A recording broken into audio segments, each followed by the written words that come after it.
الرحیم ولا جسم ولا جوہر اللہ جسم نہ دے ولا جوہر اللہ جوہر نہ دے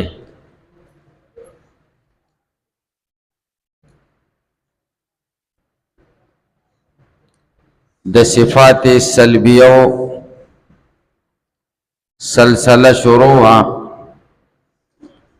اول صفت سلبی داو چه اللہ عرض نہ دے دویم صفت سلبی دارے چه اللہ جسم نہ دے دریم صفت سلبی دارے چه اللہ جوہر نہ دے جسم ولی نہ دے پدې دو دلیلونه قائمای یو دلیل دا ده لأنه مترکب زکا جسم مرکب ده د اجزاء لا يتجزانا که اللہ تعالی جسم شنو ده بمرکب شي لیکن تالی باطل ده چه مرکب کی دل ده خدای دینو مقدم مثل ده وجه د ملازمه ښکاره ده چې جسم شنو مرکب بشي بګه چې جسم د اجزاء لا يتجزا نه مرکب وجه د بطلان د تاری د خدای مرکب کېدل ولی باطل دي ځکه مرکب په خپل وجود کې اجزا او ته محتاج الله تعالی با اجزا او ته محتاج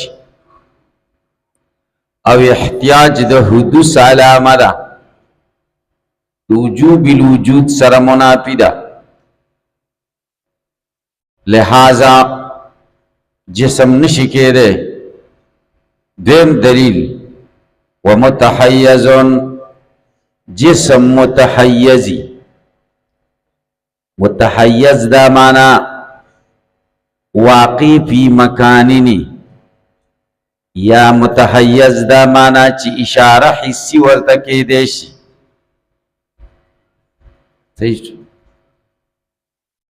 کده متحیز دا مانا شي چې واقع فی المکان والحیز او کدا مانا شي چې اشاره حسی ورته کېدې شي په دواړو صورتونو کې الله با منقسم شي څه بشي منقسم بشي تقسیم به پکې راشي تاسو به پوه او چې تقسیم پکې راغی نو ترکیب به پکې راشي تاسو به پوه شئ څه به پکې راشي ترکیب به پکې راشي او ترکیب مخکې دلیل باندې باطل شو نو که متحیز شي هم مرکب بشي که متحیز شي نو تقسیم به قبول کی چې تقسیم قبول کی نو ترکیب به پکې ولې راشي ځکه چې تقسیم څه ته وایي هیئت وحدانی ته چې بعد تقسیم په دې کې اجزا یا افراد راشي شی یوي هیئت وحدانی پنځه څیزونه پنځه دا حیعت وحدانی شا اب یو تورک بل ورک بل نو دا تقسیم شو اجزاء تا یا افراد تا دا حیعت وحدانی نا حیعت افرادی یا اجزائی پیدا کول دیتا تقسیم ہوئی نو حیعت وحدانی نا افراد یا اجزاء جوڑول الرازی چی دا حیعت وحدانی مرکبی کر ترکیبی پکی او ترکیب مخ کے دلیل سر باطل شوه و نو رستف سر هم باطل وذالکا دا ترکیب او تحیز امارت الحدوث نخد حدوث تا نخده زکا جسم نده علاکہ تاسو بی پویسی دیم ولا جوہر نخده جوہر نده خده جوہر ولی نده علاکہ دا جوہر درے مانا گانے کئی د دو معناګانو په اعتبار سره په خدای اطلاق د جوهر حرام دی، ناجائز دی، او د یوې معنا په لحاظ سره په خدای د جوهر اطلاق حرام نه دی خو مکروه تحریمی دی. الکه به پوهیږئ د جوهر مختلف معناګانې. د جوهر یو معنا د متکلمینو ده، د جوهر یو معنا د فلاسفو ده. که جوهر د فلاسفو د معنا په اعتبار سره واخلې هم په خدای اطلاق حرام دی، او که جوهر د متکلمینو د معنا په لحاظ سره واخلې هم اطلاق په خدای حرام دی، او که جوهر دریم معنا وکینو بیا اطلاق په خدای مکروه تحریمی دی. الکه تاسو به پوه شئ اول د جوهر اوله معنا عند المتکلمین، اما عندنا چې زمونږ پنیز دی ولینه وزکه دا جوهر اسم للجزء الذي لا يتجزا، نوم د هغه جز دی چې تقسیم نه قبلی. لا جزء لا يتجزا ته موږ جوهر وایو کنه، وهو متحیز، او دا جزء الذي لا يتجزا متحیز دی، وجزء من الجسم او جزء د جسم دی. والله تعالی متعال عن ذلك، الله اوچت دی د دینا چې متحیز دی شي یا د جزء من الجسم شي. متحیز کېدل خو مخ کې په د جسم په نفي کې باطل شو، او که جزء د جسم شي هم باطل دی. څه شي ولی ځکه جسم کېدل باطل شو نو جز کېدل هم باطل شو، ځکه د جز او د کل یو اعتبار دی. کم بدواله چې په جسم کې راته دقه بدواله په جز کې هم راځي. تاسو به پوه شئ.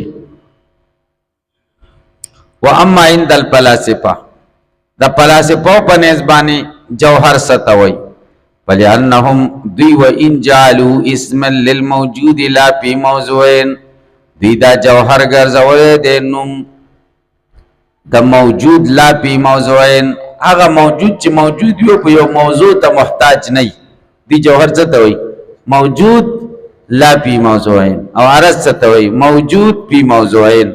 نو عرض موضوع ته محتاج او جوهر موضوع ته محتاج نه دی. نو په کار ته چې خدای ته جوهر ویلې شي کنه. ګورئ مجردن دا موجود لا پی موضوع مجردی، لکه او قولی عشره شو، نفس ناطقه شو، دا مجرد دی او موجود لا پی موضوعین دی. او متحیزه یا متحیزی لکه اجسام شو. نو په کار ته چې بیا خدای ته جوهر ویلې شي د فلاسفو په نس،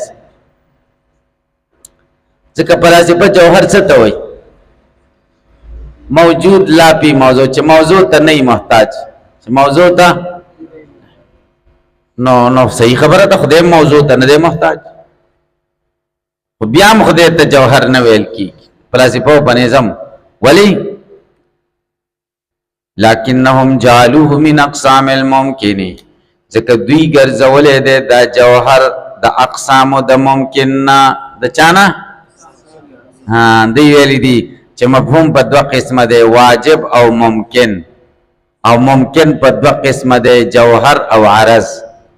نو بیا هم خدای ته جوهر نه ویل کیږي، ولې ځکه جوهر قسم د ممکن نه دی او الله خو ممکن نه دی، واجب دی. الکه تاسو په پوه شئ خدای ته څنګه ممکن، که جوهر ورته وایي نو ممکن به ورته وایي. فلاسفو په نس باندې هم د جوهر اطلاق په خدای نه کیږي. الکه په دې خبره تاسو پوه شئ.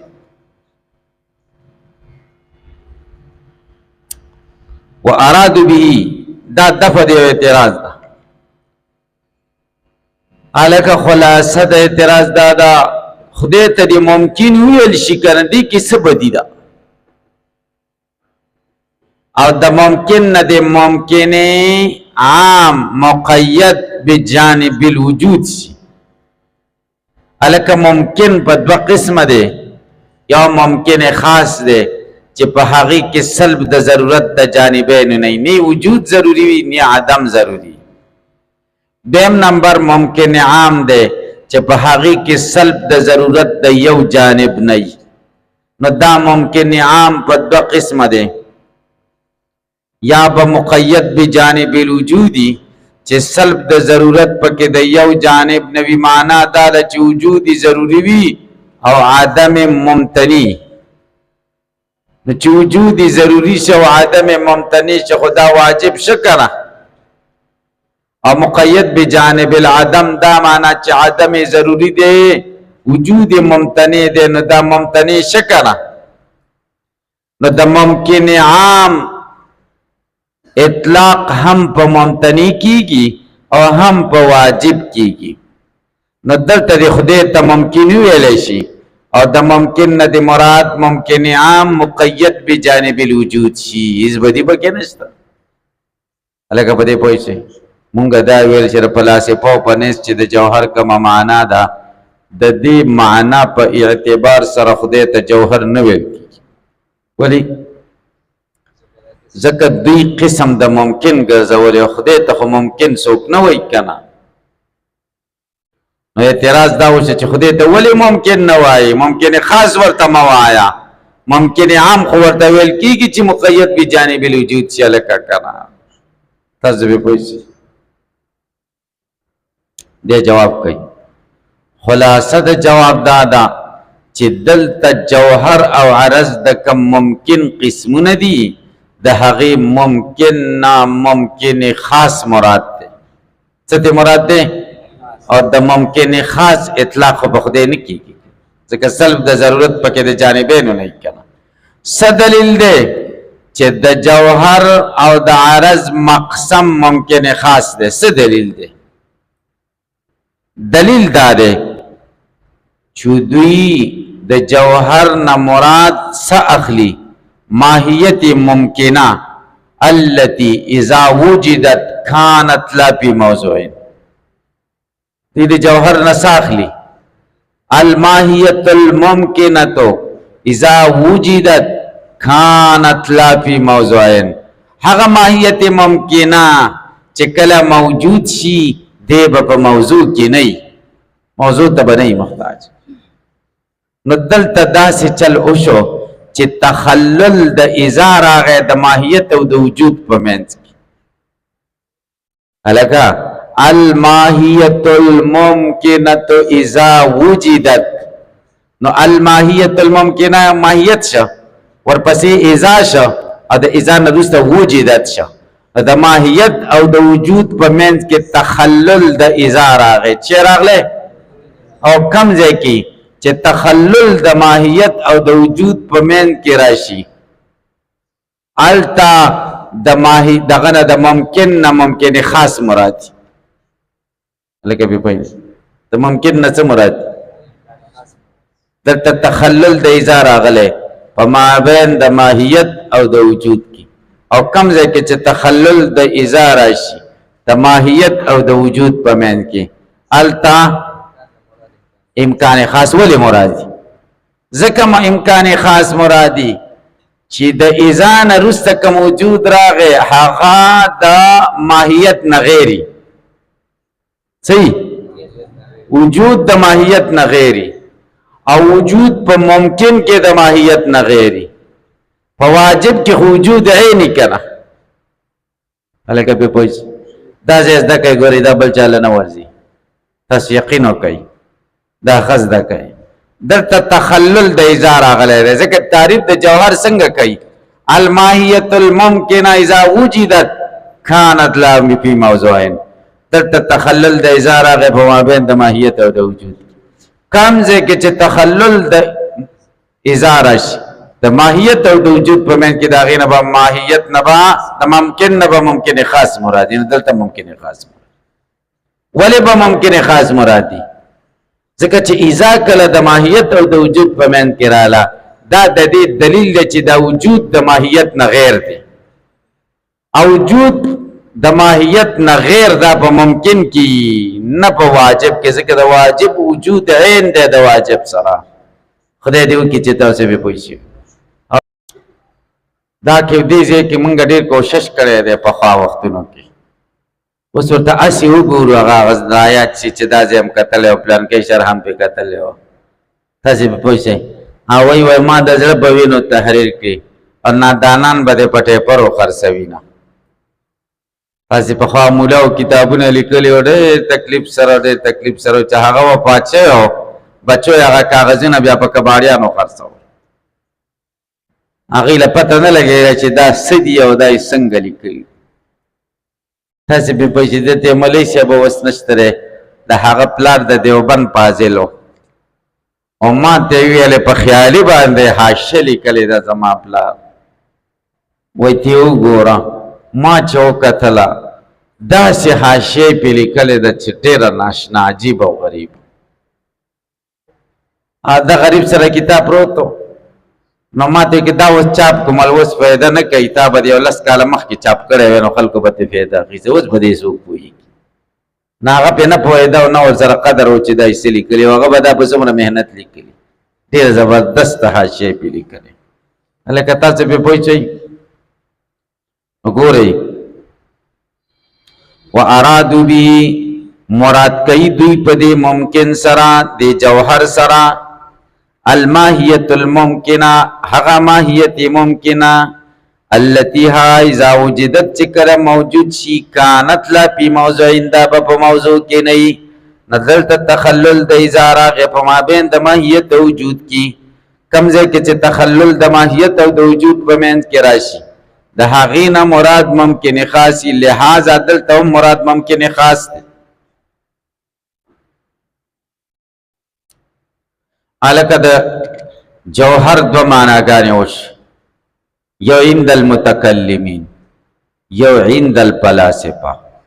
په دې دواړو معنیو په لحاظ سره اطلاق د جوهر په خدای نه دی جایز. الکه په دې پوه شئ. یو درېیمه معنا د جوهر بعضې ملایانو کړې ده.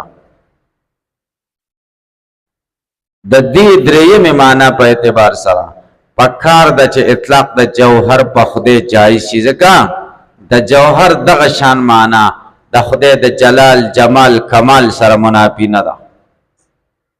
خو بیا هم په خدای د جوهر اطلاق مکروه دی د درې وجو نه. څو وجو نه؟ درې وجو نه. ګورئ، واما اذا اريد بهما، او کله چرته مراد په دې جسم او جوهر سره قائم بذاته شي، لکه دا قائم بذاته د جسم معنا شي، والموجود لا فی موضوعنا دا د جوهر معنا شي، درچا معنا شي.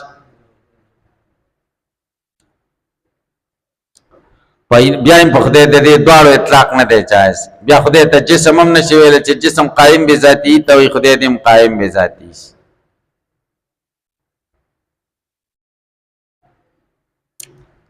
هلکه تاسو پرې پوه شئ.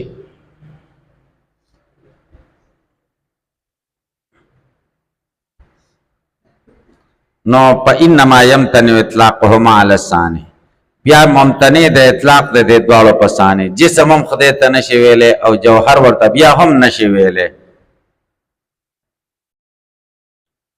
د درې وجو نه. یوه وجه من جهت عدم ورود الشرع، د دې وجې نه چې شرع نه ده وارده شوې بذالک په دې. هلکه په شرع کې خدای ته جسم نه دی ویل شوی او خدای ته جوهر نه دی ویل شوی، او اسما د الله تعالی توقیفي دي. معنا دا ده چې موقوف علی السماع من الشارع دي. هغه نوم به خدای ته اخلي چې کم د شارع نه اورېدل شوی، د شارع نه خدای ته جسم او جوهر نه دی ویل شوی. دیمه وجه مع تبادر الفهم الى المرکب والمتحیز، سره د دینه چې جلتی سره فهم زمونږ پوهه ځي مرکب او متحیز. که خدای ته جسم ووایي نو زمونږ معنا خو به قایم بذاتي، خو د اورېدونکي ذهن مرکب ته لاړ شي. او که خدای ته جوهر ووایي نو زمونږ ذهن کې به څه موضوع لا فی موجودین، او دا اوریدونکي ذهن بچا ته لاړ شي؟ متحیز ته لاړ شي. لہذا خدای ته جسم او جوهر نه ویل کېږي. دا دویمه وجه. دریم